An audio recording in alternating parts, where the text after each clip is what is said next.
अध्याय 58। खलनायक सही समय के लिए इंतजार करता है। भाग 1। एरन, क्या हम आज मिल सकते हैं? मैं कंगन से सुने गए शब्दों पर एक पल के लिए चुप हो गया। उसी समय मैंने सोचा था कि मैंने शेल को अखाड़े में दिए गए बहाने में वापस कर दिया था। मैंने कहा कि यह एक कंगन था जो मुझे कुछ समय पहले हुआ था। वैसे उसने क्ले की आवाज को कंगन से आते हुए सुना होगा, है ना? उसके स्वर में परिचित होने की भावना भी थी। अगर ऐसा होता तो ये स्पष्ट था कि शेल क्या गलत समझेगा। शेल ने मुझे घबराहट में देखा और उसके सिर को झुका दिया जैसे कि उसे पता नहीं था कि क्यों। वह मूल रूप से सोचने की तुलना में शांत लग रही थी। यह अजीब था। कोई फर्क नहीं पड़ता कि वह मुझसे कितना नफरत करती है, उसे इस तरह की स्थिति में शांत नहीं होना चाहिए। ये तब था जब मुझे कुछ याद आया। जैसे ही मैं उठा, मुझे याद आया कि मैं अपने जादू का अभ्यास करने के लिए साउंड ब्लॉकिंग मैजिक का उपयोग कर रहा था, और ध्वनि अवरुद्ध जादू ने पास की वस्तुओं से संचार जादू द्वारा उत्सर्जित आवाज़ों को भी अवरुद्ध कर दिया। उन लोगों की आवाज़ों को छोड़कर जो वास्तव में करीब थे। यही कारण है कि शेल क्ली की आवाज़ नहीं सुन सकता था। ये वास्तव में भाग्यशाली था। यह क्या है? क्या आप व्यस्त हैं? क्ली की आवाज़ फिर से सुनी गई। इस बार ये और भी अधिक अंतरंग लग रहा था। उसका उद्देश्य अनुमान लगाना काफी आसान था। ये स्पष्ट था कि वह शेल को मुझसे अलग करने की कोशिश कर रही थी। जैसा कि मैंने उम्मीद की थी, ये सच था कि क्ली ने फिर से हासिल किया था। ये केवल स्वाभाविक था कि क्ली को खलनायक शेल से नफरत थी। एरन, उसकी आवाज बार बार सुनी जा सकती थी। मेरे दिमाग में मैं क्ली हंसने की कल्पना कर सकता था क्योंकि उसने शेल को छेड़ने का इरादा रखते हुए अपनी कंगन को अपनी कंगन तक पहुंचाया था। मैंने इसे अनदेखा करने की कोशिश की और अपनी रचना को बनाए रखा। सौभाग्य से कंगन जल्द ही शांत हो गया। मैं कुछ दवा नहीं लाऊंगा। इससे पहले कि शेल जवाब दे पाता, मैंने जल्दी से उसका कमरा छोड़ दिया।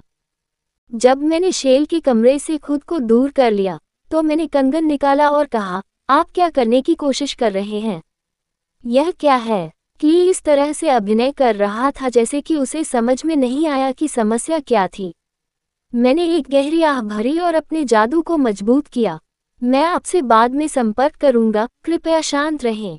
मैंने ध्वनि अवरुद्ध जादू को मजबूत किया ताकि मैं कंगन से आवाज नहीं सुन सकूंगा। सबसे पहले मैंने अपने उत्साह को शांत किया और इज़बेल परिवार के भंडारण कक्ष के लिए नेतृत्व किया। मुझे जल्दी में कमरे से बाहर निकलना पड़ा, इसलिए मैंने कहा कि मैं एक बहाने के रूप में कुछ दवा लाऊंगा। इज़बेल परिवार के भंडारण में कई दवाएं थीं, यहाँ तक कि विभिन्न प्रकार के ब्रूस, जो पहली नज़र में कीमती लग रहे थे। अचानक मुझे अतीत से कुछ याद आया। जब मैं दाना टॉवर लॉर्ड द्वारा घायल हो गया था, शेल ने मुझे बहुत कड़वी दवा दी। ऐसा लगता है कि मेरे लिए बदला लेने का समय आ गया था। मुझे अनुमति के बिना इसे लेने के लिए अनिच्छुक महसूस हुआ, लेकिन अगर ड्यूक जेस्पेन को वैसे भी पता चला तो यह कोई फर्क नहीं पड़ता।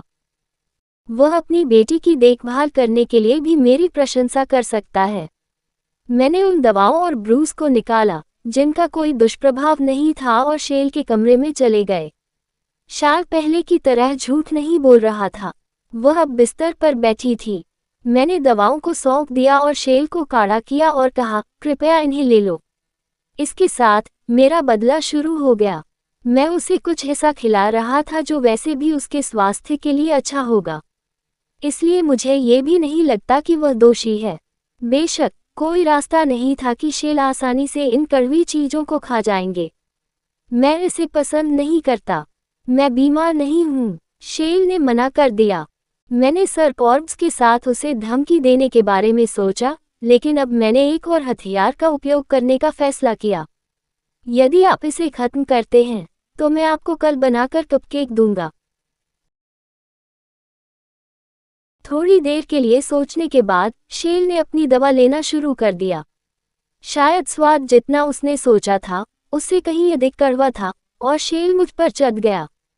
तो आपने ऐसे ठंडे मौसम में पतले कपड़े क्यों पहने? मैं कल की घटना के बारे में बात कर रहा था। उसने उस ठंडे मौसम में पतले कपड़े पहने थे। यह कोई आश्चर्य नहीं है कि उसने ठंड पकड़ ली। लेकिन क्या मैंने उस पर एक कोट नहीं डाला है? ये कहने का कोई मतलब नहीं है कि उसने पतले कपड़ों के कारण ठंड पकड़ ली। उद्धरण। इस बारे में सोचने मुझे एक और घटना की याद दिला दी। जब शेल ने मुझ पर पानी छीन लिया तो ये स्मृति थी। इससे भी महत्वपूर्ण बात यह है कि उसने ऐसा करने के बाद क्या किया। बदला लेने के रूप में मैंने जादू का उपयोग करके शेल पर पानी भी छपाया। भले ही मैंने जल्द ही अपने कपड़े सूख गए।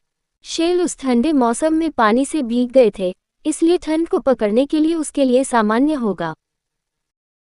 मैंने जल्दी से उसे और अधिक दवा लेने का आग्रह किया, इससे पहले कि शेल को याद किया जाए। इस बार मैंने ब्रू को शेल को सौंप दिया। ये भी ले लो। शेल एक पल के लिए अनिच्छुक था, लेकिन फिर उसने हार मान ली और काढ़ा पीना शुरू कर दिया। खलनायक में एक कमजोरी थी जिसका उपयोग मैं अपने जीवन के बाकी हिस्सों के लिए कर सकता था।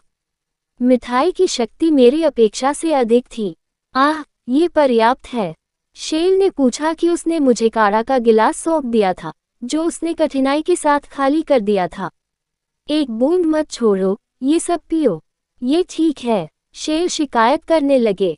बेशक, कोई रास्ता नहीं था कि मैं उसे आसानी से जाने दूंगा। मैं उसे ड्रिंक बनाऊंगा कि वह चाहे कितनी भी शिकायत करे। कहानी समाप्ति।